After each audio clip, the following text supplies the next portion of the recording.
안녕하세요. 오늘 여러분과 함께 깊이 파헤쳐볼 주제, 바로 투자 해지입니다. 보내주신 여러 자료들 보면서요. 이게 정확히 뭔지, 왜 필요한지, 또 어떤 방법들이 있는지 한번 명쾌하게 정리해 보겠습니다. 네, 반갑습니다. 해지라는 게요, 사실 투자의 위험을 완전히 없애는 마법, 이런 건 아니고요.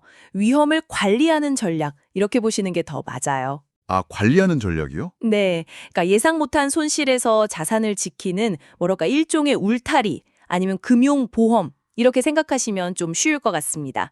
특히 변동성 클 때, 그렇군요. 그럼 기본적으로는 시장이 막 떠질 때, 예를 들면 팬데믹 초기 같은 때 말이죠. 그럴 때 손실을 좀 줄여보자. 이런 목적이 크다고 보면 될까요? 네, 맞습니다. 그런 하락장의 충격을 좀 완화시켜주는 그런 중요한 역할을 하죠. 예를 들어서 시장이 한 30% 빠졌을 때 해지를 잘 해놓으면 손실을 10% 정도로 줄인다거나 어떨 때는 약간 수익을 낼 수도 있거든요. 오, 근데 이게 또 해지가 양날의 검이라는 걸 꼭 기억해야 돼요. 아, 양날의 검이요? 그건 어떤 의미죠? 반대로 시장이 좋을 때는 오히려 좀 안 좋을 수도 있다 이런 건가요? 수익을 덜 낸다거나? 정확합니다. 해지에는 그 비용이 들거든요. 네, 그렇죠. 옵션을 사려면 프리미엄을 내야 하고 선물 계약도 수수료 같은 게 나가니까요. 그래서 이 위험을 줄이는 효과랑 또 그것 때문에 포기해야 할 수도 있는 잠재 수익, 이 사이에서 균형을 잘 잡는 게 중요합니다. 단순히 시장 하락 막는 거 말고 혹시 다른 이유도 있을까요? 자료 보니까 엣지 격리라던가 특정 위험 요소 제거 이런 말들이 있던데 조금 어렵게 들리네요. 쉽게 설명해 주실 수 있나요? 네, 그거 재미있는 개념들이죠. 엣지 격리는 뭐냐면요. 내가 가장 자신 있는 투자 판단 요소, 그걸 엣지라고 부르는데 딱 거기에만 성과가 집중되도록 다른 요인들의 영향을 좀 차단하는 거예요. 아하, 예를 들어서 어떤 CEO 능력을 진짜 믿고 투자했어요.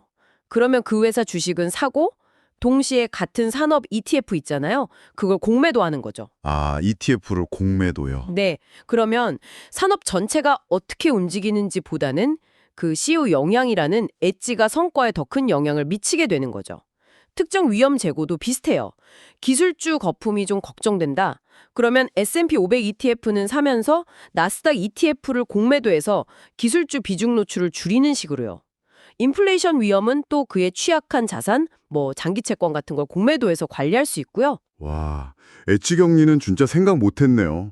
투자를 되게 정교하게 만드는 거군요. 그러면 그 위험 자체의 성격을 좀 바꾼다는 리스크 프로파일 조절, 이것도 방법이 될 수 있을까요? 풋옵션 얘기가 나왔던 것 같은데요. 맞습니다. 시장이라는 게 가끔씩 확 급락하는 경향이 있잖아요. 네, 그렇죠. 무섭죠. 그렇죠. 근데 풋옵션, 그러니까 특정 가격에 팔 권리는요. 살 때 낸 비용, 그 프리미엄만큼만 손해가 나지만 주가가 확 떨어지면 굉장히 큰 이익을 줄 수가 있어요. 아, 보험처럼요? 네, 거의 보험이랑 비슷해요. 평소에 보험료 내듯이 옵션 프리미엄 내면서 급격한 하락이라는 최악의 상황에 대비하는 거죠. 그러니까 약간의 잠재 수익을 포기하는 대가로 심리적인 안정감을 얻는 거라고 볼 수 있습니다. 그럼 상품끼리의 어떤 관계를 이용하는 좀 더 복잡한 전략도 있을까요? S&P 500 지수랑 그 변동성 지수, VIX요. 이런 것처럼요. 그건 조금 더 고급 전략인데요.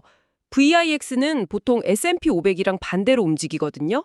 특히 시장이 확 빠질 때 훨씬 더 민감하게 더 크게 뛰는 경향이 있어요. 네네. 이론적으로는 둘을 잘 섞으면 변동성을 줄일 수 있겠죠. 근데 이게 VIX 관련 상품들은 시간이 지나면서 가치가 조금씩 떨어지는 그런 구조적인 문제 같은 게 있어서요. 개인이 직접 활용하기에는 상당히 좀 까다롭고 주의가 필요합니다. 그렇군요. 듣다 보니 정말 방법이 다양하네요. 그럼 개인이 현실적으로 좀 써볼 만한 방법은 어떤 게 있을까요? 지수 공매도나 풋옵션 매수 이런 거요? 네, 몇 가지 현실적인 방법들이 있죠. 말씀하신 것처럼 시장 전체 하락이 걱정되면 주가지수 ETF를 공매도 하거나 아니면 그 반대로 가는 인버스 ETF를 살 수도 있고요. 아, 인버스 ETF. 네, 또 내가 투자한 기업이 특정 경쟁사보다는 확실히 낫다. 이런 확신이 있으면 그 경쟁사 주식을 공매도하는 것도 방법이고요. 아까 말한 풋옵션 매수도 개인이 할 수 있는 전략이죠. 물론 제일 간단하고 직관적인 건 그냥 현금 비중을 늘리는 겁니다. 상승장에서 먹을 건 좀 줄어들지만 하락장에서는 확실히 덜 깨지니까요. 다만 이건 좀 강도가 다른 전력보다는 약하다고 볼 수 있겠죠. 해외 투자 이야기가 나와서 말인데요. 그 보내주신 기사 중에 진짜 재밌는 분석이 있었어요.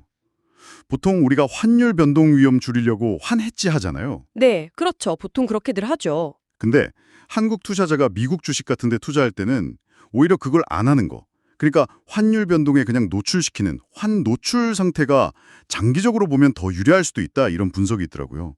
이건 좀 의외인데요? 네, 그거 아주 흥미로운 포인트입니다. 일반적인 생각하고는 좀 다르죠.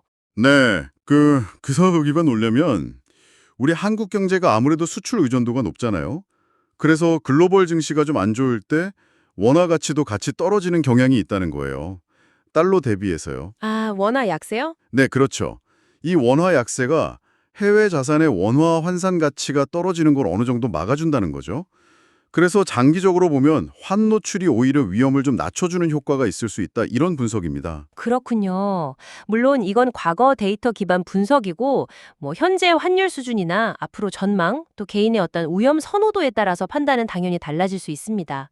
예를 들어 앞으로 원화가 강세로 갈 것 같다, 즉 환율이 떨어질 것 같다, 이렇게 예상하면 당연히 환해지를 더 선호할 수도 있겠죠. 자, 오늘 해지에 대해서 정말 깊이 있게 이야기를 나눠봤는데요.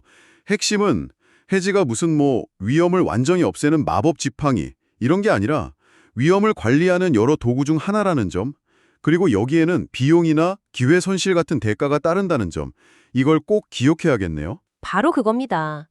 해지는 단순히 하락 막는 거 말고도 특정 아이디어에 좀 더 집중하거나 아니면 특정 위험만 골라서 제고하거나 포트폴리오 변동성을 조절하는 등등 되게 다양한 목적으로 쓸 수 있는 유용한 도구예요. 네, 어떤 방식 또 어떤 규모로 해지할지는 전적으로 본인의 투자 목표, 또 위험을 얼마나 감수할 수 있는지, 시장 전망 이런 거에 달린 거죠.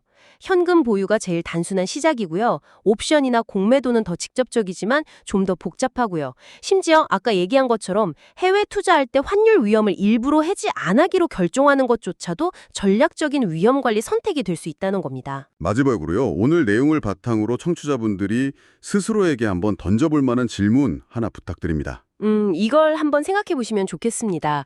만약 해지가 일종의 보험이라면 여러분은 그 마음의 평화를 얻기 위해서 얼마만큼의 보험료, 그러니까 잠재적인 수익 감소나 아니면 직접적인 비용을 기꺼이 낼 의향이 있으신가요? 그리고 그 보험이 여러분이 정말로 걱정하는 그 핵심 위험을 제대로 막아주고 있는 걸까요? 아니면 그저 투자를 불필요하게만 만들고 있는 건 아닐까요?